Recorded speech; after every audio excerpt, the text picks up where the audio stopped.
आखिर क्यों न्याय के देवता को माता और मित्र में से किसी एक की बलि देनी पड़ी? ऐसा क्या हुआ कि एक बेबस मां को अपना ही अस्तित्व मिटाना पड़ा?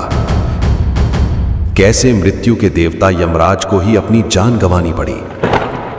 किस श्राप के कारण शनिदेव जीवन भर के लिए अपंग हो गए? अपनों से धोखा खाकर शनिदेव कर्म फलदाता कैसे बने?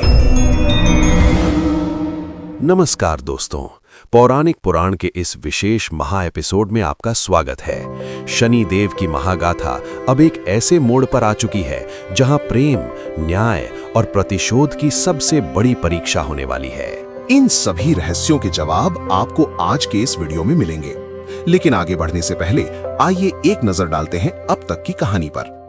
पिछले भागों में हमने देखा कि कैसे सूर्य देव के प्रचंड तेज से बचने के लिए देवी संज्ञा अपनी परछाई छाया को अपनी जगह छोड़कर तपस्या करने चली गईं। माता छाया की ममता से शनिदेव का जन्म हुआ, लेकिन सूर्य देव ने उनके रंग के कारण उन्हें अपना पुत्र मानने से इनकार कर दिया और भस्म होने का श्राप दे दिया। अपने पुत्र की रक्षा के लिए माता छाया ने शनिदेव को 12 सालों तक एक अंधेरे जंगल में पाला। जब शनिदेव को यह सच पता चला कि वे सूर्य पुत्र हैं, तो उन्होंने सूर्यलोक में अपने कदम रखे। अपनी माता के सम्मान के लिए शनिदेव ने शक्ति दंड उठाया और दंडधारी बने। न्याय की पहली सभा में उन्होंने देवराज इंद्र का अहंकार तोड़कर अपना पहला न्याय किया। लेकिन इस सब के बीच एक भयानक सच माता छाया का इंतजार कर रहा है। देवी संज्ञा की तपस्या पूरी होने में सिर्फ 2 महीने बचे हैं और तपस्या पूरी होते ही माता छाया का अस्तित्व हमेशा के लिए मिट जाएगा। तो चलिए शुरू करते हैं शनिदेव की इस अद्भुत महागाथा का अगला चरण। जब देवी छाया को यह पता चला कि सिर्फ 2 महीनों में देवी संज्ञा का तप पूर्ण हो जाएगा और उनका स्वयं का अस्तित्व विलुप्त हो जाएगा, तो उनका हृदय गहरे दुख से भर उठा। उनके मन में अपने पुत्र शनि को लेकर गहरी चिंता थी। वो सोचने लगी कि जब वो नहीं होंगी तो उनके पुत्र का क्या होगा। इस भारी मन के साथ देवी छाया अपने पूजा स्थल पर जाती हैं और अपनी पीड़ा को शब्दों का रूप देकर महादेव से शिकायत करती हैं। उनकी आंखों से आंसुओं की धारा बह रही थी।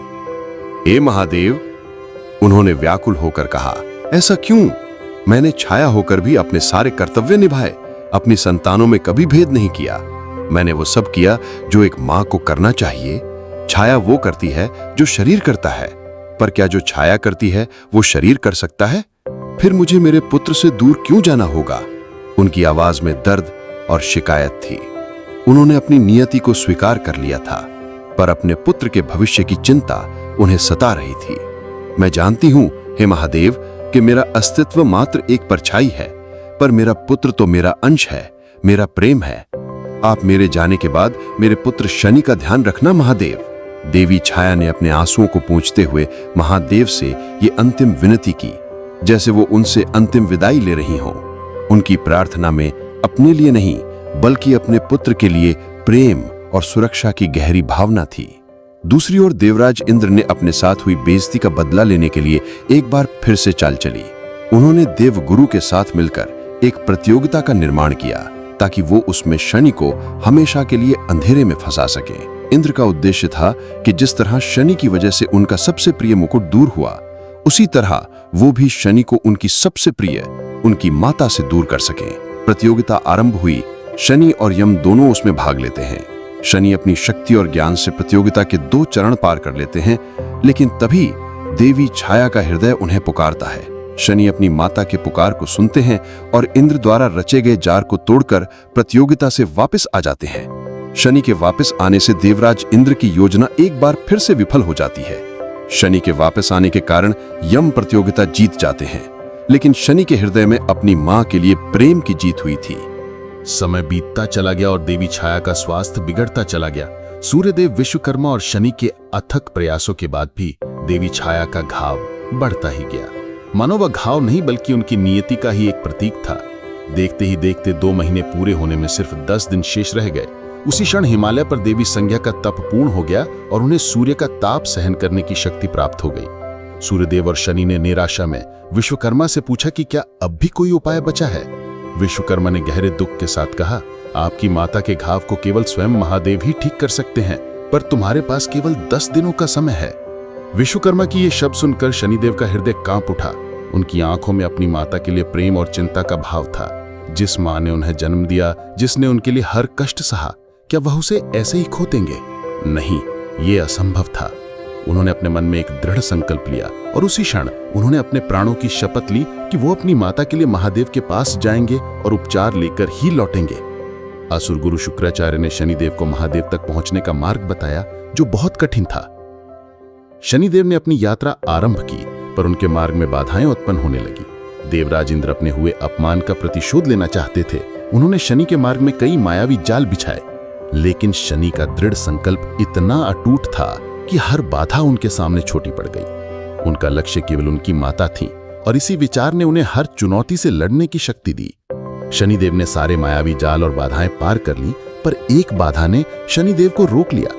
ये बाधा कोई मायावी जाल नहीं, बल्कि एक विशालकाय चट्टान थी जो उनके मार्ग में आ गई थी। तभी उनके पीछे पीछे चल रहे उनके प्रिय मित्र काकोल ने शनिदेव की उस बाधा से निकलने में सहायता की और अपने प्राणों की आहुति दे दी। काकोल के बलिदान से शनि का हृदय टूट गया। जिस मित्र ने उनका साथ हर पल दिया था, वो आज उनकी आंखों के सामने नहीं रहा। पीड़ा और दुख से भरे हृदय के साथ शनि अंततः कैलाश पर पहुंचे। उन्होंने देखा कि महादेव शांत और ध्यानमग्न बैठे हैं। महादेव ने अपनी आंखें खोली और शनि को देखकर पूछा, हे पुत्र, तुम यहाँ क्यों आए हो? जब शनिदेव कैलाश की यात्रा कर रहे थे, तभी दूसरी ओर देवी संज्ञा अपना तप पूर्ण करके सूर्य लोक लौट आती हैं। उन्हें अपने शरीर में एक नई शक्ति और ऊर्जा का अनुभव हुआ, पर जैसे ही वे महल में पहुंची, उन्हें ज्ञात हुआ कि उनकी परछाई ने एक पुत्र को जन्म दिया है, जिसका नाम शनि है। यह सुनकर देवी संज्ञा का हृदय क्रोध से भर उठा। उन्होंने अपनी परछाई देवी छाया को कटु वचन कहते हुए कहा, परछाई वही करती है जो शरीर करता है, पर मेरी परछाई तो मुझसे भी आगे निकल गई। मैंने मना किया था कि तुम सूर्यदेव के समीप नहीं जाओगी, तुम मेरी परछाई हो। संज्ञा का क्रोध बढ़ता ही जा रहा था। उन्होंने कहा, वृक्ष की छाया वृक्ष से जुड़ तो सकती है, पर फल देने का अधिकार केवल वृक्ष को होता है। पर तुमने तो एक पुत्र को जन्म दे दिया, और वही पुत्र आज तुम्हारे लिए महादेव के पास गया है। देवी संज्ञा का एक एक शब्द देवी छाया के हृदय पर एक घाव कर रहा था। उन्हें अपनी नियति का बोध था, पर अपने पुत्र के लिए कहे गए ये शब्द उन्हें असहनीय लगे। देवी छाया ने अपना दुख व्यक्त किया, पर संज्ञा का क्रोध शांत नहीं हुआ। वे अपने ही एक अंश की इस हरकत को स्वीकार नहीं कर पाईं। उनके मन में आया कि जिस परछाई ने उनकी आज्ञा का उल्लंघन किया, उसे जीवित रहने का कोई अधिकार नहीं है। अपने अपमान और क्रोध के वशीभूत होकर देवी संज्ञा ने देवी छाया के प्राण हर लिए। जिस मां ने अपनी संतान के लिए अपना सर्वस्व त्याग दिया था, उसकी यात्रा का अंत उसके ही शरीर के अंश के हाथों हो गया। एक तरफ शनिदेव महादेव के सामने खड़े हुए थे। पीड़ा और थकान से उनका शरीर कांप रहा था। महादेव ने उनसे पूछा, हे पुत्र, तुम यहां क्यों आए हो? शनिदेव ने अपने आंसुओं को रोकते हुए कहा, हे महादेव, मैं अपनी माता और अपने मित्र काकुल के प्राण वापस चाहता हूं। महादेव ने शनिदेव के कष्टों को देखते हुए कहा, पुत्र, तुमने इतनी कठिन यात्रा पार की है। तुम्हारे दृढ़ संकल्प को देखकर मैं प्रसन्न हूं, इसलिए मैं सिर्फ एक के प्राण वापस दे सकता हूं। यह सुनकर शनिदेव के पैरों तले जमीन खिसक गई। महादेव ने उनसे कहा, तुम किसके प्राणों का चयन करोगे, अपनी माता के या अपने मित्र काकोल के? तो शनिदेव का हृदय मानो फट गया। उनके सामने एक ऐसा प्रश्न था जिसका कोई उत्तर नहीं था। एक और उनकी माता थी जिन्होंने उन्हें जन्म दिया, अपने अस्तित्व को दांव पर लगाकर उनकी रक्षा की। दूसरी ओर उनका प्रिय मित्र काकोल था, जिसने स्वयं अपने प्राणों की आहुति दी ताकि वो अपनी माता को बचा सके। ये उनके जीवन का सबसे बड़ा धर्म संकट था। शनिदेव की आंखों से आंसू बहने लगे। एक पल के लिए उन्हें लगा कि वो अपनी माता को चुनेंगे, लेकिन तभी उनके मन में न्याय का विचार आया। उनकी अंतरात्मा उनसे प्रश्न कर रही थी कि क्या एक पुत्र को अपनी मां को चुनना केवल प्रेम है या एक स्वाभाविक कर्तव्य? यदि वो अपनी माता का चयन करते हैं तो क्या ये न्याय होगा? शनि ने अपने आंसुओं को पोंछा और शांत होकर कहा, हे महादेव, मेरी माता ने जो भी किया वो अपने पुत्र के प्रति अपने कर्तव्य को निभाया। मैंने यहाँ आकर जो कुछ भी किया वो मैंने अपने पुत्र धर्म को निभाया। माता पुत्र का प्रेम एक स्वाभाविक बंधन है। शनि के शब्दों में सत्य की कठोरता थी। उन्होंने आगे कहा, पर मेरे मित्र काकोल ने जो किया वो प्रेम और कर्तव्य से बहुत ऊपर था। काकोल ने अपने प्राण बिना किसी स्वार्थ के, बिना किसी बंधन के कमाए। उसने ना मुझसे कोई अपेक्षा की और ना ही ये उसका कोई कर्तव्य था। जो कार्य बिना किसी स्वार्थ के, बिना किसी अपेक्षा के किया जाए, वही सबसे बड़ा होता है। शनिदेव ने अपनी दृष्टि महादेव पर स्थिर की और अपने हृदय पर एक पत्थर रखकर कहा, मेरी माता ने मुझे जन्म दिया, मेरी रक्षा की और अपने मातृत्व के कर्तव्य को निभाया। लेकिन काकोल ने जो बलिदान दिया वो एक निस्वार्थ कर्म था। वो अपने कर्म से बहुत ऊपर था। इसलिए मैं अपने मित्र काकोल के प्राणों का चयन करता हूँ। शनिदेव के इस उत्तर को सुनकर महादेव प्रसन्न हुए। उन्होंने मुस्कुराते हुए कहा, तुम्हारे हृदय में न्याय का वास है शनि। महादेव ने काकोल के प्राण लौटा दिए। काकोल जीवित होकर शनिदेव के पास आ गया। महादेव ने कहा, हे शनि, अब तुम जा सकते हो। परंतु शनिदेव ने अपनी जगह से हिलने से इनकार कर दिया।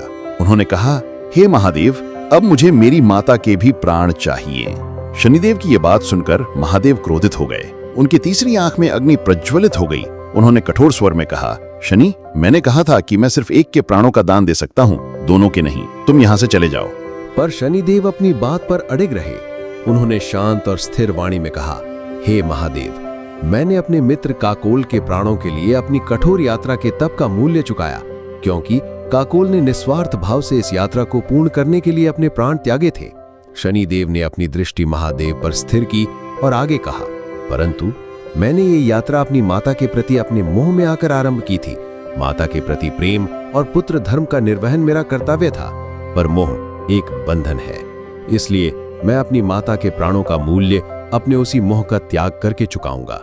शनिदेव के इन शब्दों को सुनकर महादेव का क्रोध शांत हो गया। उन्होंने एक पल के लिए अपनी तीसरी आंख बंद कर ली और शनिदेव के इस गहरे ज्ञान को समझने का प्रयास किया। शनिदेव ने यह सिद्ध कर दिया था कि प्रेम और कर्तव्य से ऊपर मोह का त्याग होता है।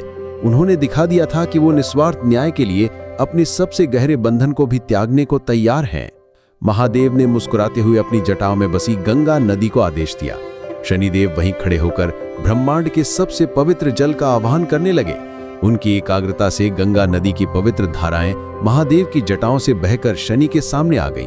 शनिदेव ने गंगा जल को साक्षी मानकर कहा कि वो अपनी माता के मोह का त्याग करते हैं। शनिदेव ने दृढ़ता के साथ अपने दोनों हाथ जोड़कर कहा, आज से मैं अपने सारे मोह का त्याग कर अपनी माता के प्राणों का मूल्य चुकाता हूँ। मैं अपनी माता को जीवन दान देकर भी उनसे विरक्त रहूंगा। मैं शपथ लेता हूँ कि मैं आजीवन संसार के हर मोह माया से विरक्त होकर रहूंगा। मैं संसार के हर बंधन से स्वयं को विरक्त करता हूँ। शनिदेव के इस महान संकल्प को देखकर महादेव अत्यंत प्रसन्न हुए। उनकी आंखों में शनि के लिए असीम सम्मान था। यही वो क्षण था जिसकी त्रिदेव प्रतीक्षा कर रहे थे। कर्मफलदाता का संसार की हर चीज, हर बंधन और हर भावना से विरक्त होना आवश्यक था, ताकि वो अपने न्याय के मार्ग से कभी विचलित ना हो। अपने मोह का त्याग कर शनिदेव कैलाश से प्रस्थान करते हैं। उनके हृदय में अपनी माता के प्राणों को वापस पाने की शांति थी, पर उस विरक्ति की पीड़ा भी थी जिसकी शपथ उन्होंने महादेव के सामने ली थी। वो जानते थे कि उनकी माता वापस आ जाएंगी, पर वो अपने पुत्र के प्रेम से वंचित हो जाएंगी। जैसे ही शनिदेव कैलाश पर्वत से नीचे उतरते हैं, उनकी आंखें अपने प्रिय मित्र काकोल को अपने सामने देखकर चौंक जाती हैं, जो अभी कुछ क्षण पहले उनके सामने अपने प्राणों की आहुति दे चुका था। वो अब उनके सामने मुस्कुरा रहा था। शनि के हृदय का सारा दुख, सारी पीड़ा एक पल में दूर हो गई। उनका प्रेम उनके मोह से जीत गया। वो दौड़कर काकोल को गले लगा लेते हैं। काकोल भी शनि को देखकर प्रसन्न था। वो उनकी आंखें नम देखकर चकित था, क्योंकि शनिदेव के चेहरे पर विजय का भाव था। काकोल ने पूछा, हे शनिदेव, क्या हुआ? आप इतने परेशान क्यों दिख रहे हैं? मैंने एक बहुत ही बुरा सपना देखा, जैसे मेरे प्राण चले गए हों, पर महादेव ने मुझे फिर से जीवन दान दे दिया। शनिदेव ने अपने आंसू पोंछे और काकोल को देखते हुए गहरी सांस ली। वो जानते थे कि काकोल की निष्कपटता के आगे वो सच नहीं बता सकते। उन्होंने बस इतना कहा, कुछ नहीं मित्र, ये आनंद के आंसू हैं। काकोल शनिदेव को समझ नहीं पाया। वो खुशी से उछलकर बोला, तो क्या आप माता को जीवन दान देने में सफल रहे? शनिदेव ने धीरे से सिर हिलाया। उनके मन में खुशी थी, पर साथ ही वो उस शपथ को भी याद कर रहे थे जो उन्होंने महादेव के समक्ष ली थी। उनकी माता जीवित थी, पर उनका पुत्र उनसे दूर हो चुका था। शनि वहां से अपनी माता के पास जाने की बजाय वो असुर गुरु शुक्राचार्य के पास जाते हैं। उन्होंने शुक्राचार्य को देखकर कहा, हे गुरु, आज मैं यहाँ आपका धन्यवाद करने आया हूँ। लोग अपने लक्ष्य की पूर्ति के बाद उन लोगों को भूल जाते हैं जिन्होंने जाने अनजाने में भी उनकी सहायता की हो। पर मैं आपको वचन देता हूँ, यदि आपको कभी लगे कि मैं आपके काम आ पाऊं तो मुझे अवश्य बताइएगा। मुझ पर आपका ऋण रहा। इसी दौरान सूर्यलोक में देवी छाया की चेतना लौट आती है। इस पर देवी संज्ञा का क्रोध फूट पड़ता है और वो देवी छाया को सूर्यलोक से निकाल देती हैं। जाते जाते देवी छाया ने विश्वकर्मा से अपने पुत्र शनि का ध्यान रखने के लिए कहा। जब शनिदेव वापस सूर्यलोक आते हैं तो अपनी मां का अपने प्रति विपरीत व्यवहार देखते हैं, पर कुछ समझ नहीं पाते हैं। देव विश्वकर्मा देवी संज्ञा को शनि की यात्रा के दौरान लगे घाव पर मरहम लगाने के लिए देते हैं। देवी संज्ञा क्रोध में कठोरता से मरहम लगाती तो हैं और पूछती हैं, शनि पीड़ा तो नहीं हो रही? इस पर शनि कहते हैं, घाव मां के स्पर्श से ही ठीक हो जाते हैं, फिर वो स्पर्श कोमल हो या कठोर। ये देख विश्वकर्मा देवी संज्ञा को एकांत में ले जाकर कहते हैं, तुम ऐसा कैसे कर सकती हो? तुम्हारा मन इतना कठोर कैसे हो सकता है कि तुम एक मां होकर दूसरी मां की संतान को पीड़ा दे सको? इस पर देवी संज्ञा क्रोधित हो जाती हैं। तो देवी संज्ञा कहती हैं, शनि छाया के पाप का प्रतीक है, उसके लिए सूर्यलोक में कोई स्थान नहीं है, शनि को यहाँ से जाना होगा। उनके शब्दों में क्रोध और घृणा स्पष्ट थी। इस पर देव विश्वकर्मा ने शांत किंतु दृढ़ स्वर में कहा, संज्ञा, तुम सूर्यदेव से आज्ञा लिए बिना तप करने गई थी। छाया को उत्पन्न तुमने किया, तुम अपनी संतान को 12 वर्ष तक किसी और को सौंप कर गई। ये सब कुछ जो हुआ वो तुम्हारी इच्छा से हुआ, इसमें शनि का क्या दोष? विश्वकर्मा ने अपना स्वर और भी कठोर करते हुए कहा, मेरा आदेश है कि तुम शनि को उसकी मां का प्यार दोगी और उसे उसकी माता का सच नहीं बताओगी। देवी संज्ञा ने यह आदेश मानने से इनकार कर दिया।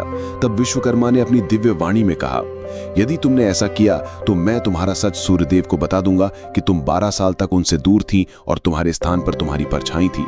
तब देखता हूं कि तुम सूर्यलोक में कैसे रहती हो। इसलिए तुम्हें मेरा आदेश मानना होगा, वरना याद रहे विश्वकर्मा भवन सूर्यलोक से अधिक दूर नहीं है। विश्वकर्मा के इन शब्दों को सुनकर देवी संज्ञा विवश हो गई और शनिदेव को सूर्यलोक में रहने देने के लिए सहमत हो गई। इसी दौरान महादेव देवगुरु बृहस्पति और असुर गुरु शुक्राचार्य को कैलाश बुलाते हैं। उन्होंने कहा, पृथ्वी पर सृष्टि के सर्जन को आगे बढ़ाना है, इसलिए देव और असुर पृथ्वी पर अपना अपना प्रतिनिधि चुने, पर जो प्रतिनिधि हार जाएगा उसे देवलोक छोड़कर सदा सदा के लिए पृथ्वी लोक पर जाना होगा। महादेव के इस निर्णय को सुनकर सभी लोगों में हलचल मच गई। एक महायज्ञ का आयोजन किया गया जहां प्रतिनिधियों का चुनाव होना था। देवलोक में एक सभा बुलाई गई। देवराज इंद्र ने एक बार फिर से शनिदेव को फंसाने के लिए चाल चली। वो जानते थे कि असुर गुरु शुक्राचार्य असुरों की तरफ से शनिदेव को प्रतिनिधि के रूप में चुनेंगे, इसलिए उन्होंने देवताओं की तरफ से सूर्यदेव को प्रतिनिधि चुना। दैत्य गुरु शुक्राचार्य वहां आते हैं और इंद्र की चाल को समझ नहीं पाते। वो सभी के सामने शनिदेव को असुरों की ओर से अपना प्रतिनिधि चुनते हैं। इस पर सूर्यदेव क्रोध में आकर कहते हैं, शनि असुरों का प्रतिनिधि नहीं बनेगा। तब दैत्य गुरु शुक्राचार्य कहते हैं कि यही बात मैं शनिदेव के मुख से सुनना चाहता हूं। तब शनिदेव को उस सभा में अपना मत देने के लिए बुलाया जाता है। जब शनिदेव उस सभा में आने लगे तब देवी संज्ञा ने शनिदेव को हमेशा के लिए सूर्यलोक से निष्कासित करने का सोचा। देवी संज्ञा जानती थीं कि शनिदेव सूर्यदेव के सामने तर्क में हार जाएंगे। उन्हें विश्वास था कि शनि को पराजित करके वो सदा के लिए सूर्यलोक से निष्कासित कर देंगी। इसीलिए उन्होंने शनिदेव को उस सभा में जाने और अपना पक्ष रखने के लिए कहा। शनिदेव अपनी मां के प्रोत्साहन को सुनकर उस सभा में चले जाते हैं। जैसे ही शनिदेव उस सभा में जाने लगे तभी दूसरी ओर से देवी छाया वहां आती हैं और अपने पुत्र को उस सभा में जाने से रोकने का प्रयास करने लगती हैं। वो जानती थीं कि इस प्रतियोगिता का परिणाम क्या हो सकता है, पर देवी संज्ञा अपनी योजना को विफल होते देख क्रोध में आकर अपनी शक्ति पाश से उन्हें जकड़कर रोक लेती हैं। देवी संज्ञा की आंखों में घृणा थी। उन्होंने सोचा कि अब वो इस परछाई के अस्तित्व को हमेशा के लिए समाप्त कर देंगी। उन्होंने देवी छाया को मारने के लिए अपनी देव शक्तियों का फिर से प्रयोग किया, पर इस बार उनकी शक्तियां देवी छाया का कुछ भी नहीं बिगाड़ पाईं। देवी संज्ञा ये देखकर चकित रह गईं कि एक परछाई एक देवी की शक्तियों का सामना कैसे कर सकती है।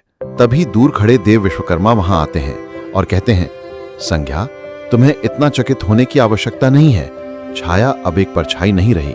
शनि इसके प्राण महादेव से वापस लेकर आया है, इसलिए छाया भी अब एक देवी बन चुकी है। ये सुनकर देवी संज्ञा का क्रोध और भी बढ़ गया। उन्होंने देवी छाया से कहा, कोई बात नहीं, वैसे भी कुछ ही क्षणों में शनि सूर्यदेव से हार जाएगा और सदा के लिए पृथ्वीलोक पर भेज दिया जाएगा।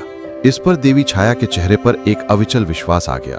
उन्होंने दृढ़ता से कहा, ऐसा कभी नहीं होगा।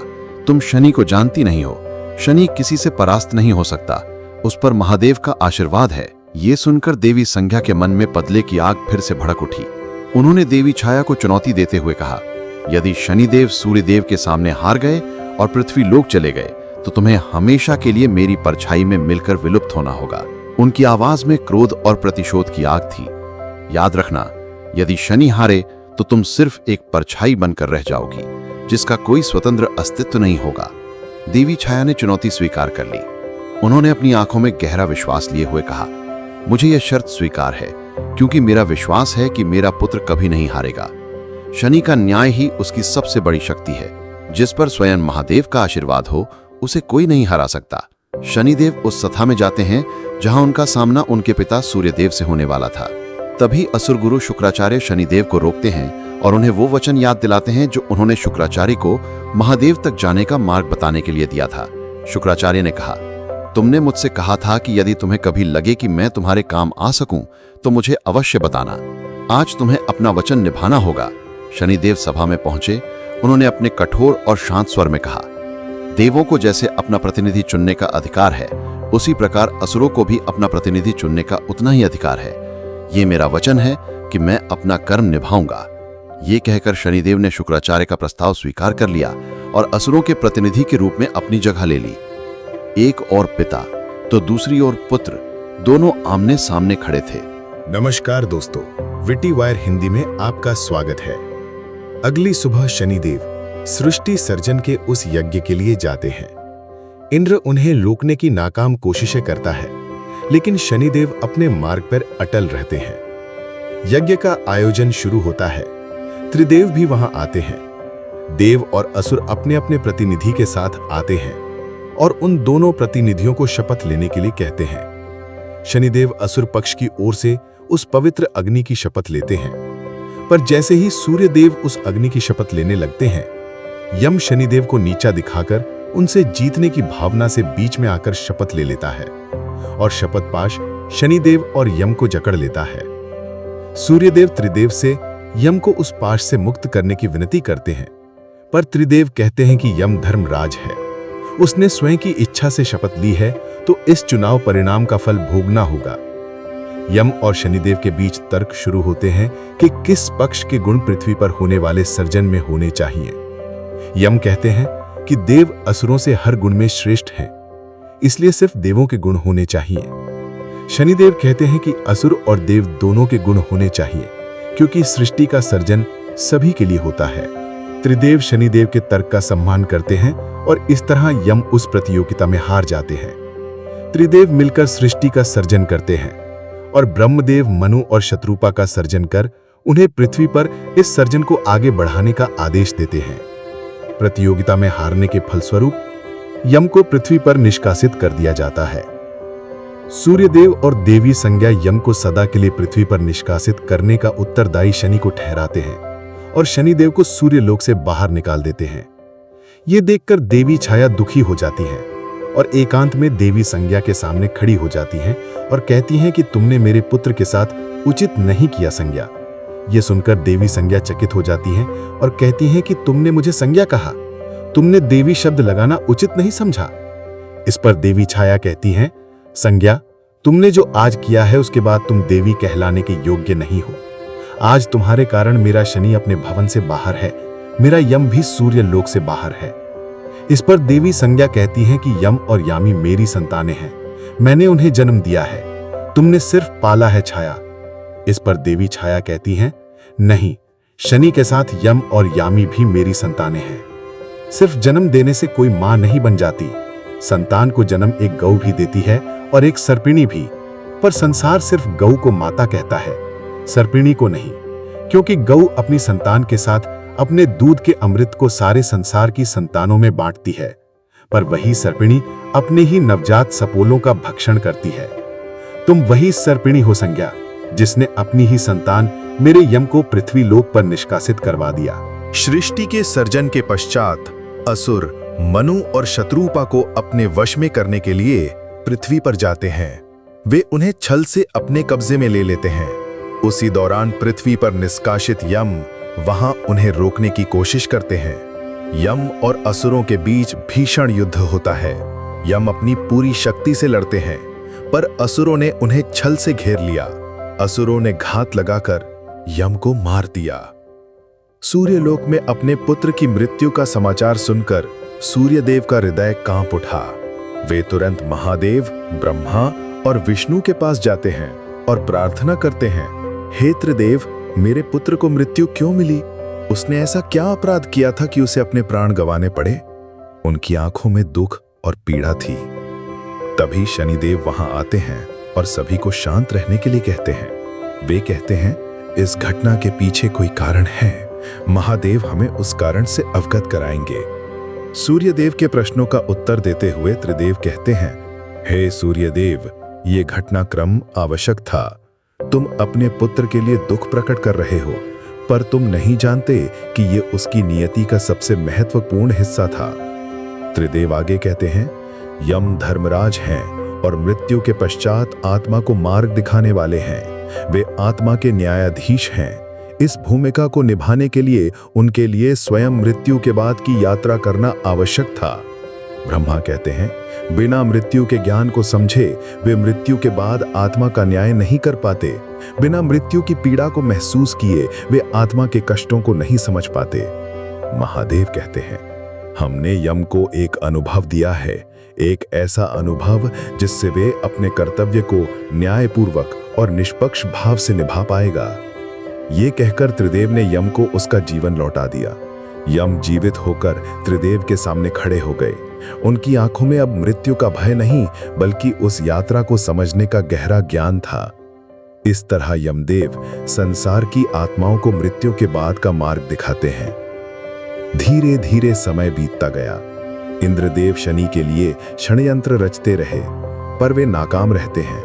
देवी संज्ञा भी शनिदेव और देवी छाया को अपने जीवन से निकालने के लिए देवराज इंद्र के साथ हाथ मिला लेती हैं और वे अपना और देवी छाया का भेद इंद्रदेव को बता देती हैं। देवी छाया का अपहरण का षड्यंत्र रचा जाता है।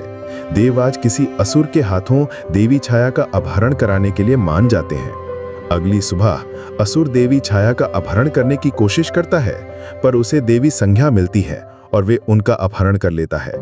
इसी तरह देवी संज्ञा अपने ही रचे जाल में फंस जाती है। काकोल असुर को देवी संज्ञा का अपहरण होते देख लेता है और शनिदेव को बताता है। शनिदेव और काकोल वहां जाकर देवी संज्ञा को बचा लेते हैं और उस असुर से अपहरण का कारण पूछते हैं, तो वो देवराज इंद्र का नाम लेता है। शनिदेव उस असुर को मौत के घाट उतार देते हैं। अपने हृदय में न्याय की ज्वाला लिए शनिदेव तुरंत इंद्रलोक की ओर प्रस्थान करते हैं।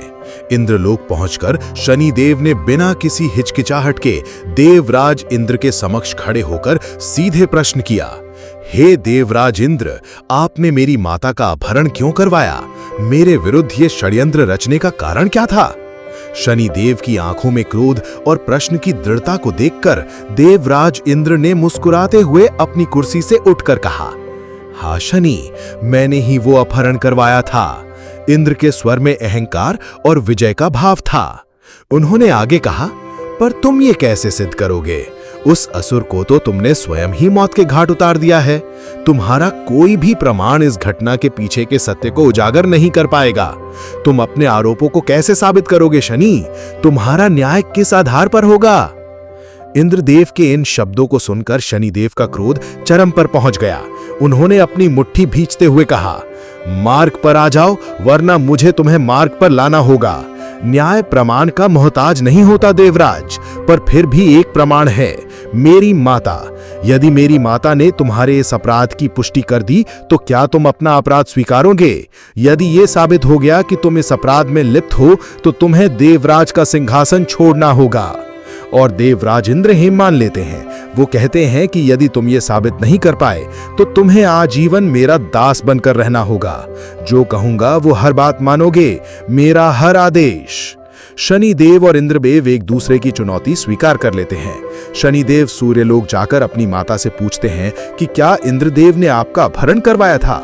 ये सुनकर सूर्यदेव क्रोधित हो जाते हैं और कहते हैं, क्या ये सच है संज्ञा, और मुझे किसी ने बताया क्यों नहीं? तब देवी छाया कहती हैं, हाँ, देवराज इंद्र ने मेरा अपहरण करवाया था। इस पर सूर्यदेव देवराज इंद्र को दंडित करने के लिए जाने लगते हैं। तभी शनिदेव उन्हें रोक लेते हैं। वो कहते हैं, देव, यदि अपराध साबित किए बिना अपराधी को दंड मिले तो वो सबकी सहानुभूति का पात्र बन जाता है। इसलिए कल सूर्यलोक में सभा बुलाई जाए और देवराज का अपराध सबके सामने साबित किया जाए। तब उनसे उनके दंड स्वरूप उनका मुकुट और देवराज का पद उनसे छीन लिया जाए। उधर इंद्रदेव देवी संज्ञा के पास जाते हैं और शनिदेव को दी गई चुनौती के बारे में बताते हैं। तब देवी संज्ञा भी उनके साथ मिल जाती हैं और कहती हैं कि कल छाया सभा में बताएगी कि उसका अपहरण नहीं हुआ, क्योंकि अपहरण तो उनका यानी देवी संज्ञा का हुआ था। वे दोनों देवी छाया के पास जाते हैं और उन्हें कल की सभा में देवराज ने उनका अपहरण नहीं किया ऐसा बोलने के लिए विवश करते हैं और कहते हैं कि यदि ऐसा नहीं किया तो वे शनिदेव को उनकी माता का सच बता देंगे। तब देवी छाया बहुत विनती करती हैं, पर हार मानकर उनकी बात मान जाती हैं और दूर खड़े विश्वकर्मा ये सब देख रहे होते हैं। अगली सुबह सूर्यलोक में सभा बुलाई जाती है। शनिदेव को कुछ अनिष्ट होने का अनुभव होता है, जैसे कि उनकी माता के साथ कुछ बुरा होने वाला है। वे देवी छाया के साथ पूजा करते हैं और सभा में जाने से पहले उनके चरणों का स्पर्श करते हैं। उनके मन में अपनी माता के प्रति प्रेम और सम्मान का भाव था। भले ही उन्होंने कल उन्हें बचाने के लिए अपनी विरक्ति का त्याग करने की शपथ ली थी। देवी छाया अपने पुत्र को एक अविश्वसनीय दृढ़ता के साथ देखती हैं और उन्हें विदा करती हैं। शनिदेव सभा में पहुंचते हैं। एक तरफ सूर्यदेव, यम और यमी अपने स्थान पर विराजमान थे, तो दूसरी ओर असुर गुरु शुक्राचार्य, देव गुरु बृहस्पति और देवराज इंद्र उपस्थित थे। सभी की निगाहें एक ही व्यक्ति पर थीं, शनिदेव। हर कोई जानता था कि आज की सभा में कुछ ऐसा होने वाला है जो इतिहास में पहले कभी नहीं हुआ। यह शनिदेव के जीवन की एक और सबसे बड़ी परीक्षा थी।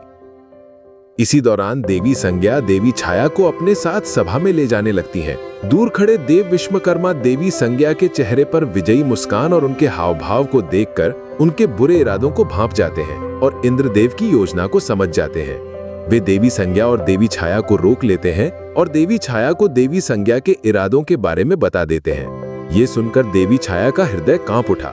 उनकी आंखों में अब अपने पुत्र के प्रति चिंता का भाव था। उन्होंने अपनी दृढ़ता को बनाए रखते हुए कहा, मेरा पुत्र किसी का दास नहीं बनेगा। और देवी संज्ञा से पूछती हैं, क्यों, मेरे पुत्र को देवराज इंद्र का दास बनते हुए देखना चाहती हो? देवी संज्ञा कहती हैं, क्योंकि शनि की माता ने एक दासी होकर सूर्यलोक की रानी बनने का स्वप्न देखा है। कहा था मैंने कि छाया हो, वृक्ष से जुड़ना परंतु फल मत देना।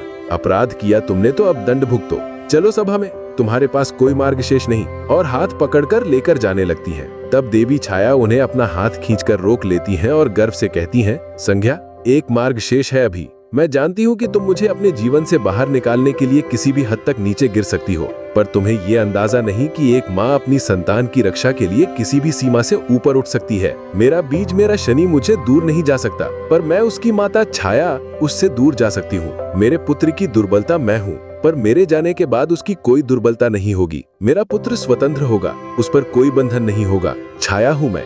पुनः शरीर में लुप्त हो जाना मेरा प्रारब्ध भी है और अधिकार भी। मेरे प्राण नहीं, मेरे शनि का त्राण अधिक महत्वपूर्ण है। मैं पुनः उसी शरीर में लुप्त हो जाने का आवाहन करती हूँ जिस शरीर से मेरा जन्म हुआ। और देवी संज्ञा की परछाई में जाकर खड़ी हो जाती हैं।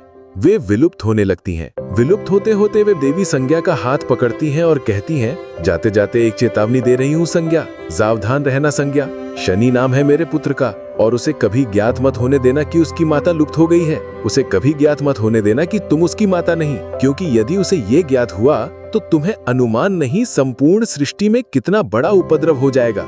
अपनी अंतिम चेतावनी देकर देवी छाया पुनः देवी संज्ञा की परछाई में विलीन हो जाती हैं। देवी संज्ञा इस अप्रत्याशित घटना से चकित और भयभीत थी, पर उनके चेहरे पर अब भी विजय की मुस्कान थी, क्योंकि वह मानती थीं कि छाया के लुप्त होने से अब कोई भी शनिदेव के पक्ष में गवाही नहीं दे पाएगा।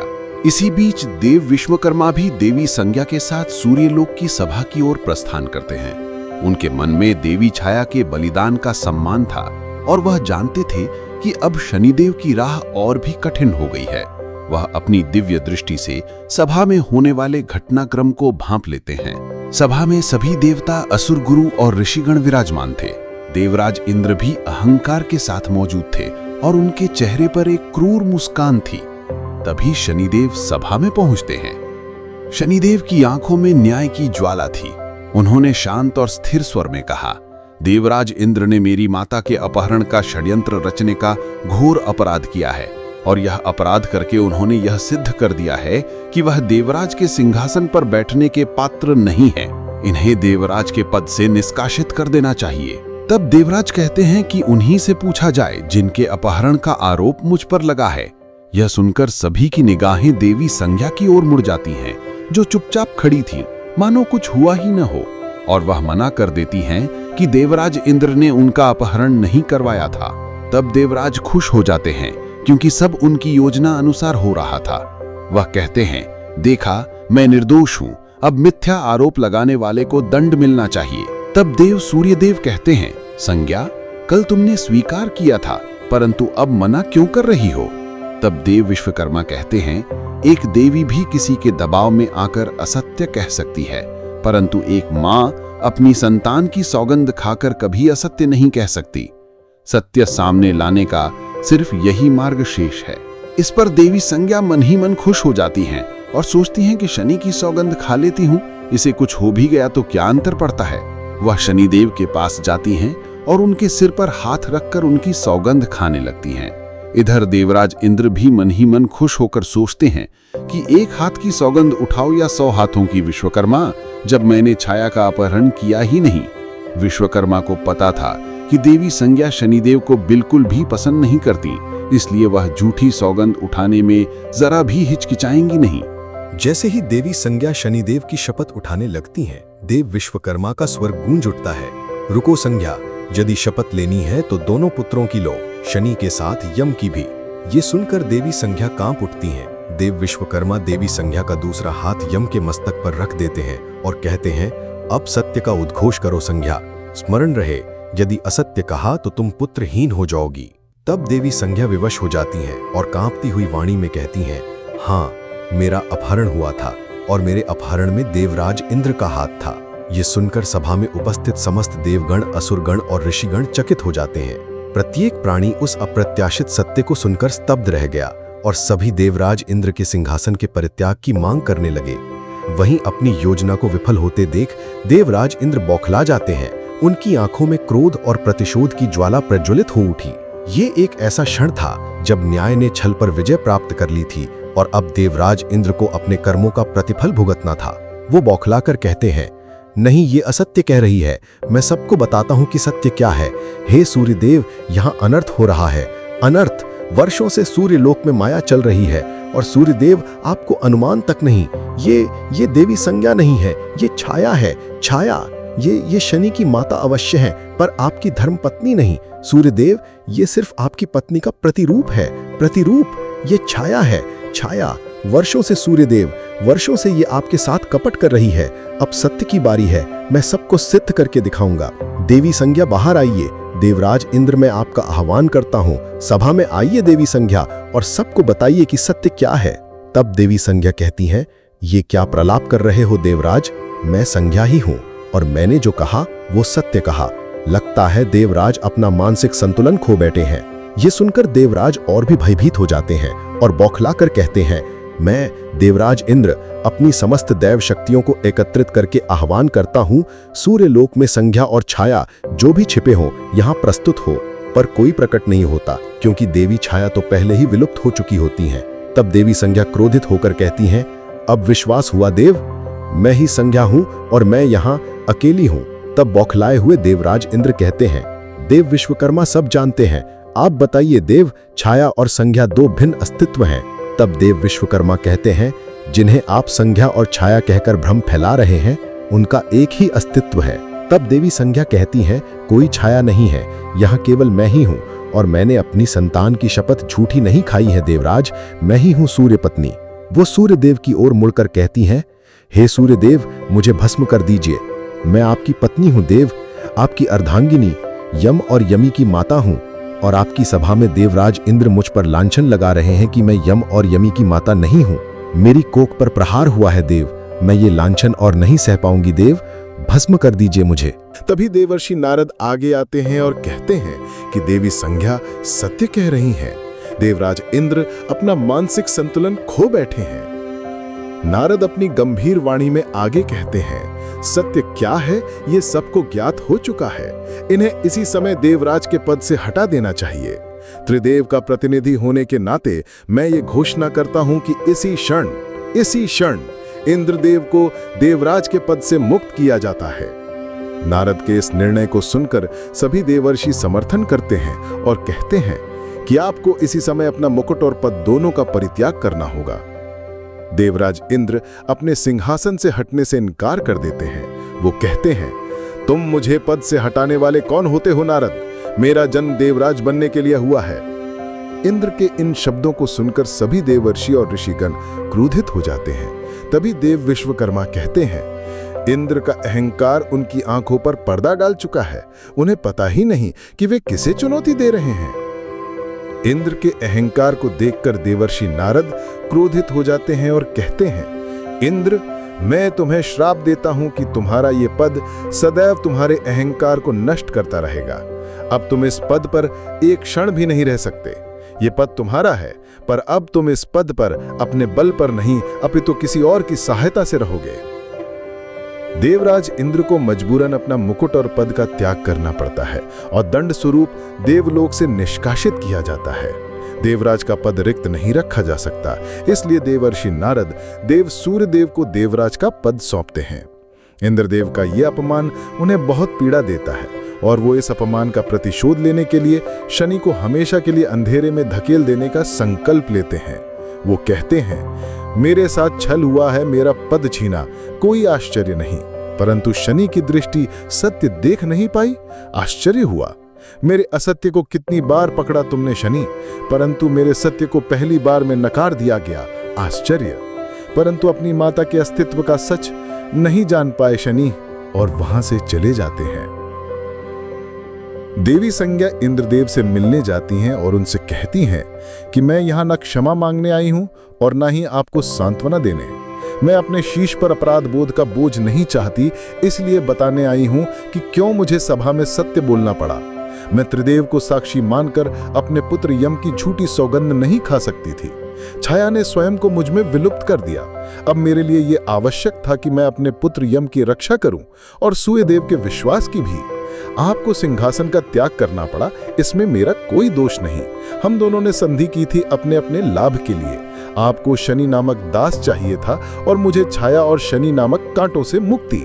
छाया मेरे जीवन से चली गई है और शनि से मुक्ति मैं स्वयं पालूंगी। इसलिए आपका और मेरा साथ और हमारी संधि यहीं समाप्त। इस पर इंद्रदेवी संज्ञा को चेतावनी देते हैं, संज्ञा, जो आज सभा में सिद्ध नहीं हो सका वो आने वाले समय में मैं सिद्ध करके रहूंगा, किसी भी मूल्य पर। उनके मन में प्रतिशोध की अग्नि धधक रही थी। वे गरजते हुए कहते हैं, मेरे शत्रुओं को मेरी पराजय का मूल्य चुकाना होगा। मेरे ही षड्यंत्र में फंसाने वाली संज्ञा को भी और उस छाया पुत्र शनि को भी। मैं इंद्र ये सुनिश्चित करूंगा कि कर्म फलदाता को वो पद कभी ना मिले जिसके लिए त्रिदेवों ने उसे गढ़ा है। उनकी आंखों में क्रूरता थी जब वे अपनी मुट्ठी भींचकर प्रतिज्ञा करते हैं, मैं इंद्र शनि के जीवन में इतने कष्ट भर दूंगा कि उसे जीवित रहने पर भी अफसोस होगा।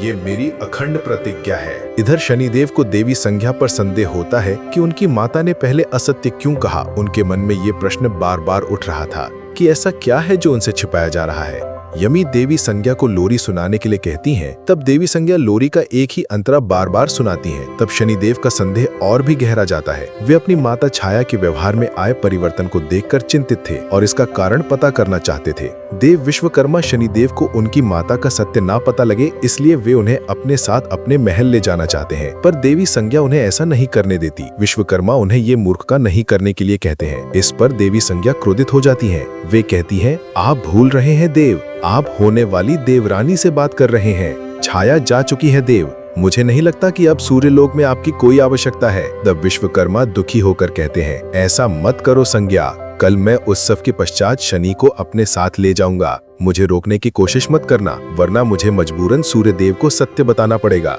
इस पर देवी संज्ञा और क्रोधित हो जाती हैं। वे कहती हैं, देव, आपने होने वाली देवरानी को धमकाने की चेष्टा की है। आपने अपनी सीमा पार की है देव, और इसका आपको दंड मिलेगा। और उन पर अपनी दिव्य शक्तियों से प्रहार करती हैं। पर शनिदेव बीच में आकर उन्हें बचा लेते हैं। वे कहते हैं कि आप मेरी माता हो ही नहीं सकती। मेरी माता अपने पिता पर प्रहार नहीं कर सकती। बताओ कौन है आप। इस पर देव विश्वकर्मा शनिदेव को बहलाकर वहां से ले जाते हैं कि संज्ञा बचपन से ऐसी ही है, ये पिता पुत्री के बीच की बात है। तुम व्यथित मत हो पुत्र, और वहां से शनिदेव को लेकर चले जाते हैं। पर शनिदेव का संदेह यकीन में बदल जाता है। वहीं दूसरी ओर देवी संज्ञा सूर्यदेव को देवराज बनने पर बधाई देती है और सूर्यलोक में एक भव्य उत्सव का आयोजन करती है। सभी देवों को निमंत्रण भेजा जाता है, यहाँ तक कि देवराज इंद्र को भी। आखिर वो दिन आ जाता है जिस दिन सूर्यदेव का देवराज के पद पर अभिषेक होना था। पूरा सूर्यलोक भव्य समारोह के लिए सजाया गया था। सभी देवगण और ऋषिगण इस ऐतिहासिक क्षण के साक्षी बनने के लिए एकत्रित हुए थे। इस उत्सव में एक और यमी और शनिदेव मौजूद थे। वहीं दूसरी ओर देवी संज्ञा भी अपनी विजयी मुस्कान के साथ उपस्थित थी। समारोह शुरू होता है और सभी देवों का आवाहन किया जाता है। देवी संज्ञा जैसे ही सूर्यदेव का अभिषेक करने लगती हैं, तभी शनिदेव उनको रोक देते हैं। शनिदेव की इस अप्रत्याशित हरकत से देवी संज्ञा घबरा जाती हैं और उनके हाथ से पूजा का थाल छूट जाता है। तब सूर्यदेव कहते हैं, ये क्या, संज्ञा अभिषेक विधि में दोष लग क्या? उस पर देवी संज्ञा कहती हैं, दोष नहीं देव, विघ्न आया है। दोष मेरी विधि में नहीं, इस अपशकुनी शनि की दृष्टि में है। जैसा कुरूप ये है, वैसी ही काली उसकी कुदृष्टि। जिस और देखता है अनिष्ट कर लेता है, जहां इसके पग पड़ते हैं वहां अशुभ होना निश्चित है। यही श्रेष्ठ होता कि इसे इस समारोह में आने ही नहीं दिया होता। कुलक्षण अपशकुनी कहीं का आकर अभिषेक रोक दिया। तब सूर्यदेव अभिषेक रुकवाने का कारण पूछते हैं। तब शनिदेव कहते हैं कि जो अपने पिता को सम्मान नहीं दे सकती, वो अपने पति को क्या सम्मान देगी? मैं यहाँ ये कहने आया हूँ कि इन्होंने जो नाना श्रीक के साथ किया वो उचित नहीं था, परंतु अब मेरा प्रश्न कुछ और है। कौन हैं आप? क्योंकि वो व्यवहार विचित्र था जो देव विश्वकर्मा के साथ किया, क्योंकि एक पुत्री अपने पिता के साथ कभी ऐसा नहीं कर सकती। विचित्र वो शब्द है जो इन्होंने मेरे लिए कहे, क्योंकि एक पुत्र कितना भी कुपुत्र हो, एक माता ऐसे शब्द अपने पुत्र के लिए कभी नहीं कहती। कम से कम मेरी माता तो नहीं। कौन हैं आप? क्या देव इंद्र ने जो कहा था वो सत्य था? एक बार कह दीजिए कि जो मैंने सुना वो असत्य था, जो देव इंद्र ने कहा वो मिथ्या था। बस एक बार कह दीजिए कि आप ही मेरी माता है। तब देवी संज्ञा क्रोध में कहती हैं, नहीं हूं मैं तुम्हारी माता। जो तुमने आज सुना, जो उस दिन इंद्रदेव ने कहा वही सत्य है। नहीं हूं मैं तुम्हारी माता। अंत हो गया उसका। सुना तुमने, अंत हो गया तुम्हारी माता का। अब तुम्हारी यहां कोई आवश्यकता नहीं, तुम्हारी माता मर चुकी है। तब सूर्यदेव कहते हैं कि इसका अर्थ तुम संज्ञा नहीं हो। तब देवी संज्ञा कहती हैं, मैं संज्ञा ही हूं देव, आपकी पत्नी, यमी की जन्मदात्री, परंतु इस शनि की माता नहीं। तुम्हारा जन्म एक दुर्घटना थी, एक छल था, एक पाप था, इसलिए तुम्हारा अस्तित्व भी एक पाप है। और तुम्हारी दृष्टि इतनी वक्र, और तुम्हारी माता का अस्तित्व मेरी भूल थी। भूल। सूर्यदेव का ताप सहन कर सकूं, इसलिए मुझे तप पर जाना था। इसके पीछे से अपनी संतान और सूर्यदेव की देखभाल के लिए मैंने अपने प्रतिरूप का सर्जन किया। मेरी छाया से जन्मी थी, इसलिए छाया नाम दिया उसे। सोचा था छाया बनकर मेरी संतान को पानेगी, परंतु उसने छल किया। मेरे परिवार को मुझसे छीनना चाहा, मेरे अधिकार पर अधिकार जमाना चाहा, और तो और तुम्हें जन्म दिया। जिसका जन्म ही छल से हुआ हो, उसका जीवन पाप नहीं तो और क्या है? सुना तुमने, तुम्हारा जन्म अवैध है, तुम्हारा जीवन अवैध है, जैसे तुम्हारी पापिन माता छाया थी। तो शनिदेव का हृदय टूट जाता है। उनकी आंखों से आंसू बहने लगते हैं। वो इस सत्य को स्वीकार नहीं कर पा रहे थे कि उनकी माता अब इस संसार में नहीं है। देवी संज्ञा आगे कहती हैं, जिसने मुझे मेरे ही घर से निकालने का दुस्साहस किया, यदि वो विलुप्त नहीं हुई होती तो अवश्य यहाँ उपस्थित होती। देवरानी के पद पर सच जानना चाहते हो ना? एक छलिया, एक लालची और चरित्रहीन स्त्री थी तुम्हारी माता। सत्य जान लिया ना?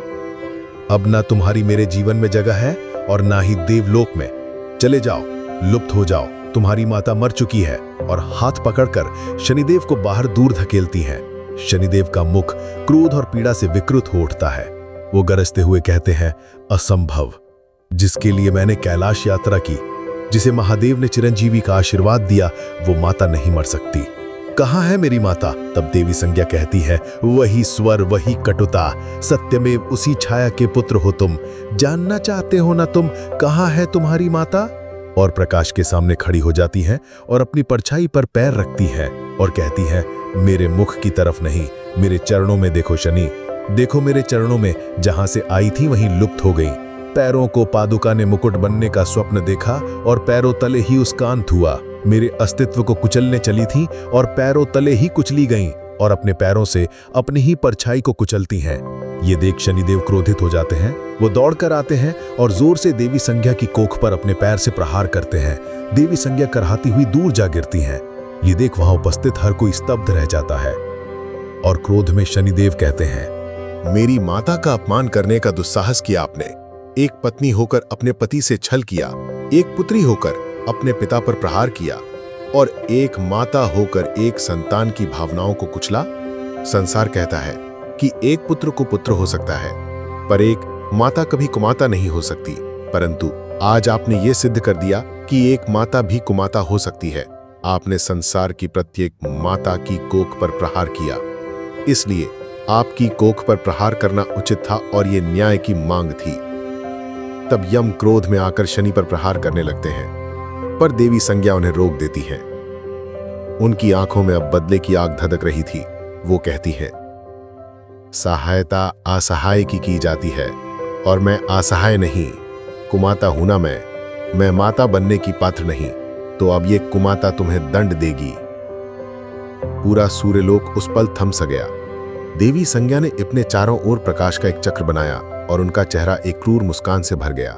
उनके हाथ ऊपर उठे और वो अपनी समस्त शक्तियों को एकत्रित करने लगी। उनके मुख से जो शब्द निकले वे सिर्फ श्राप नहीं बल्कि एक मां के अपमान का विकराल रूप थे। वो गरजते हुए कहती हैं, मैं सूर्य पत्नी अपने समस्त तपोबल को एकत्र करके शनि को श्राप देती हूं। पूरा ब्रह्मांड उस श्राप को सुनने के लिए रुक गया। देवी संज्ञा ने अपनी आंखें बंद की और उनका चेहरा क्रोध से लाल हो गया। वो आगे कहती हैं, जिस पैर से तूने मेरी कोख पर प्रहार किया है वो पैर इसी क्षण इसके शरीर से कटकर अलग हो जाए। तेरा ये पैर तेरी सबसे बड़ी शक्ति नहीं, तेरी सबसे बड़ी दुर्बलता बनेगा। मेरा ये श्राप तेरी सबसे बड़ी पीड़ा और सबसे बड़ा दंड होगा शनि। और इसी के साथ देवी संज्ञा का श्राप शनिदेव के पैर से टकराता है। एक पल के लिए शनिदेव का पूरा शरीर कांप उठता है। उनकी आंखों में पीड़ा थी पर वो शांत खड़े थे। उनके पैर पर उस श्राप का प्रभाव दिखाई देने लगा। फिर देवी संज्ञा कहती हैं, चीत्कारो शनि चीखो, ये कुमाता तुम्हारी चीत्कार सुनना चाहती है, चीखो। लेकिन शनिदेव नहीं चीखे। शांत, स्थिर, जैसे कोई चट्टान हो। दर्द की लहरें उनके पूरे शरीर में दौड़ रही थीं, पर उन्होंने अपने होंठ नहीं खोले। उनकी आंखें बस देवी संज्ञा पर टिकी थीं। तभी उस श्राप का असर और गहरा हुआ। उनका दायां पैर जिससे उन्होंने प्रहार किया था धीरे धीरे उनके शरीर से अलग होने लगा। ये एक भीषण और भयानक दृश्य था। हड़बड़ी में सभी देवगण और ऋषिगण पीछे हटने लगे, जैसे किसी ने उनकी सांस ही रोक दी हो। हर कोई अपनी आंखों पर विश्वास नहीं कर पा रहा था। रक्त की एक बूंद भी नहीं गिरी क्योंकि वो श्राप था, घाव नहीं। और फिर धड़ाम की आवाज के साथ शनिदेव का शरीर जमीन पर आ गिरा। उनके पैरों से उनका दायां पैर अलग हो चुका था। दर्द की एक आह भी उनके मुख से नहीं निकली, सिर्फ एक शांत और पीड़ा से भरी सांस। पूरे सूर्यलोक में सन्नाटा छा गया। हर कोई शनिदेव की पीड़ा को देखकर स्तब्ध था। उनके चेहरे पर कोई आह या चीत्कार नहीं थी, सिर्फ एक शांत और असीम पीड़ा का भाव था। यह देख देव विश्वकर्मा दुखी हो जाते हैं और शनिदेव को उठाने का प्रयास करते हैं और कहते हैं कि ये क्या हो रहा है सूर्यदेव, कैसी विचित्र सभा है ये, जहां एक के पश्चात एक अन्याय हो रहे हैं और सब के सब मौन है। ये भावी देवराज की सभा है और यही अन्याय हुआ तो क्या उदाहरण देंगे सृष्टि को। मुझे खेद है कि संज्ञा में मेरा भी कुछ अंश है। शनि के जीवन का आधार एकमात्र उसकी माता थी और वही माता उससे छीन ली गई और जब उसने विरोध किया तो उसे श्राप दे दिया गया। यह न्याय नहीं तो क्या है देव? यह सुन सभी देवगण कहने लगते हैं, हाँ यह न्याय है। शनि के साथ अन्याय हुआ है। यह अन्याय सूर्यदेव की सभा में हुआ है। हे सूर्यदेव, इसका त्राण कीजिए। सूर्यदेव कहते हैं, शनि ने जो किया वो अनुचित था, अपराध था, परंतु उस अपराध का दोषी शनि नहीं देवी संज्ञा थी। उन्होंने शनि को उस सीमा तक धकेल दिया जहां वो अपने वश में नहीं रहा। क्यों किया तुमने ऐसा संज्ञा? सत्य कहा शनि ने। एक पत्नी अपने पति से छल कर सकती है, एक पुत्री अपने पिता के संस्कारों के विरुद्ध जा सकती है, परंतु एक माता कभी कुमाता नहीं हो सकती। माना कि शनि की माता तुम्हारी छाया थी, परंतु मैं साक्षी हूं कि छाया ने अपनी ममता का कभी बंटवारा नहीं किया। पर तुमने क्या किया संज्ञा? जिस पुत्र ने अपनी जान पर खेलकर तुम्हारी उस खतरनाक असुर से रक्षा की, तुमने उसी का विश्वास तोड़ा। तब देवी संज्ञा कहती हैं, अद्भुत, पहले पिता ने छाया का पक्ष लिया और अब पति ले रहे हैं। क्या भूल थी मेरी? मुझे आपका ताप सहन करने के लिए तप पर जाना था, इसलिए अपनी छाया का सृजन किया। छल उसने किया इसे इस शनि को जन्म देकर। सूर्यदेव कहते हैं, तुम ये सत्य मुझे आकर बता सकती थी संज्ञा, परंतु तुमने फिर से छल और षड्यंत्र का प्रयोग किया, इसलिए दोषी तुम हो संज्ञा। सबने सही कहा, सूर्य सदा में आज तक अन्याय नहीं हुआ। पहले अन्याय होने से शनि ने रोका, पर आज शनि का पिता रोकेगा। सूर्यदेव अपनी दिव्य शक्तियों को एकत्र करते हैं, सबकी आंखें प्रकाश से बंद हो जाती हैं और सूर्यदेव अपनी शक्तियों से शनिदेव के पैर को फिर से उनके शरीर से जोड़ देते हैं। परंतु उस श्राप का प्रभाव समाप्त नहीं हुआ। सूर्यदेव ने शनिदेव से कहा, मैंने अपने बल से तुम्हारा शरीर फिर से एक कर दिया, परंतु एक देवी का श्राप व्यर्थ नहीं जा सका, इसलिए अब से तुम्हारी चाल धीमी होगी शनाइश। सूर्यदेव ने अपना कर्म किया, तब शनिदेव उसके फलस्वरूप सूर्यदेव की गर्दन पर दिए गए घाव को भर देते हैं, जो सूर्यदेव के अन्याय का प्रतीक था। शनिदेव कहते हैं, धन्यवाद इस सभा का, जिसने मुझे अनुभव कराया कि अब इस संसार में मेरा कुछ शेष नहीं, न कोई संबंध न कोई प्रतिबंध, और अब मेरी माता के अस्तित्व के साथ मेरा भी विनाश हो गया, और अब मैं उस संसार को नष्ट कर दूंगा जिसने मेरी माता को मुझसे छीना। जैसा कि देवी छाया ने विलुप्त होते होते देवी संज्ञा को कहा था कि मेरे पुत्र को कभी ज्ञात मत होने देना कि उसकी माता इस संसार में नहीं रही, वरना सृष्टि में ऐसा उपद्रव होगा। शनिदेव अपनी शक्तियों को एकत्रित करने लगते हैं, पूरी सभा में हलचल मच जाती है, त्रिदेव भी चिंतित हो जाते हैं। तभी सूर्यदेव शनिदेव को शांत करने की कोशिश करते हैं, परंतु विफल हो जाते हैं। पर तभी एक देवी की छाया शनिदेव के मुख पर पड़ती है और वे अपनी माता के साथ बिताए पल को याद करते हैं और धीरे धीरे शांत होते हैं। सूर्यदेव शनिदेव को धीरज रखने के लिए कहते हैं, संयम रखने के लिए कहते हैं। तब शनिदेव कहते हैं, देव कुछ ठीक नहीं होगा, आपने मेरे शरीर को तो एक कर दिया, परंतु मेरी माता, मेरी चेतना, मेरी आत्मा और मेरे विवेक से जुड़ी थी, उनके अंत के साथ मेरे अस्तित्व के असंख्य भाग हो गए हैं। देव, उसे एक कर पाना आपके वश में भी नहीं। देव, मैं सिर्फ आपसे रुष्ट नहीं हूं देव, संपूर्ण सृष्टि से रुष्ट हूं, महादेव से रुष्ट हूं। वो मेरी माता को चिरंजीवी का वरदान देकर उसे पुनः कैसे लौटा सकते हैं? ये नियति नहीं थी, ये अनीति है देव। मेरे जीवन, मेरे कर्म, मेरे अस्तित्व का एकमात्र उद्देश्य मेरी माता थी, परंतु उनके अंत के बाद इस संसार में मेरा कुछ शेष नहीं। शनिदेव जोर से कहते हैं, आज से न देव से, न असुर से, न किसी जीव से, न किसी मृत से मेरा कोई संबंध नहीं होगा। शनिदेव सभा से जाने लगते हैं। सूर्यदेव कहते हैं, रुक जाओ पुत्र। तब शनिदेव कहते हैं, बहुत विलंब हो चुका सूर्यदेव, कदाचित आप मुझे पुत्र मेरे जीवन के प्रारंभ में बुलाते। कई वर्षों पहले आपने मुझे श्राप दिया देव, और आज सूर्य पत्नी ने, अब मुझे किसी पर विश्वास नहीं। और इस प्रकार अपनों से मिले तिरस्कार, धोखे और माता छाया के सर्वोच्च बलिदान की अग्नि में तपकर सूर्य पुत्र शनि तीनों लोकों के सर्वोच्च कर्म फलदाता बन गए। देवी संज्ञा के उस कठोर श्राप ने भले ही उनकी चाल को हमेशा के लिए धीमा कर दिया, लेकिन उनके न्याय का चक्र अब और भी तेज गति से घूमने लगा था। लेकिन क्या कर्म फलदाता बनने के बाद शनिदेव की परीक्षा यहीं समाप्त हो गई? बिल्कुल नहीं। अब जब न्याय का दंड उनके हाथ में है, तो उनका सामना ब्रह्मांड के सबसे शक्तिशाली असुरों, महादेव के परम भक्तों और रावण जैसे अजेय अहंकारियों से होने वाला है। शनिदेव के न्याय और उनके क्रोध का अगला अध्याय और भी भयंकर और रोमांचक होने वाला है। आगे क्या होगा, ये जानेंगे हम पौराणिक पुराण की अगली महागाथा में। अगर आपको शनिदेव के जीवन का ये सफर और माता छाया का बलिदान सुनकर आपके भी रोंगटे खड़े हुए हैं, तो इस वीडियो को लाइक जरूर करें और अपने प्रियजनों के साथ शेयर करें।